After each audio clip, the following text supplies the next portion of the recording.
1 लाख नौजवानों को सरकारी क्षेत्र में नौकरी देंगे और 1 लाख का वायदा हमने 5 साल में किया है। इसी तरह से उसी पहली मीटिंग में यह तय होगा कि हिमाचल के नौजवानों को 1 लाख रोजगार मिलेंगे। 5 सालों में हम 5 लाख रोजगार, कुल मिलाकर 5 लाख रोजगार मिलेंगे, जिसमें से 1 लाख रोजगार पहले मंत्रिमंडल के बैठक में तय करे जाएंगे। अब आप ही बताइए, पहले कैबिनेट में 1 लाख नौकरी देने का वादा था या 5 साल में 1 लाख नौकरी देने का वादा? वादा तो वादा। चुनाव के दौरान कांग्रेस के कई नेताओं ने मंच से कहा था पहली कैबिनेट में रुपए 1500 मिलेंगे, पहली कैबिनेट में 1 लाख नौकरियां देंगे। लेकिन अब मंत्री हर्षवर्धन चौहान को ही ले लीजिए, बाकी खुद तय कीजिए और कहिए वादा तेरा वादा, सत्ता सुख मिलने के बाद आखिर कहाँ चला जाता। हमने ये वादा किया कि हम हिमाचल प्रदेश में 1 लाख लोगों को, 1 लाख नौजवानों को सरकारी क्षेत्र में नौकरी देंगे और 1 लाख का वायदा हमने 5 साल में किया है।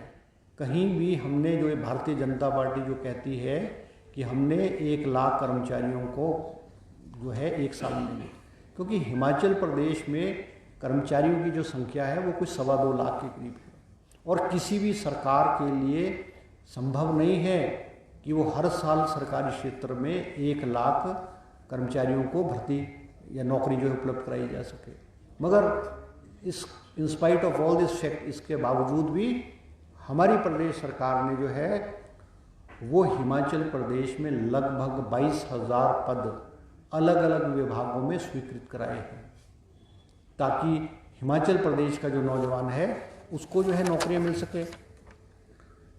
6,000 के करीब जो है एजुकेशन डिपार्टमेंट में पद स्वीकृत किए, जिनमें से अधिकांश, बहुत सारी में कमीशन द्वारा जो है वो नियुक्तियां भी प्रदान कर दी गई हैं।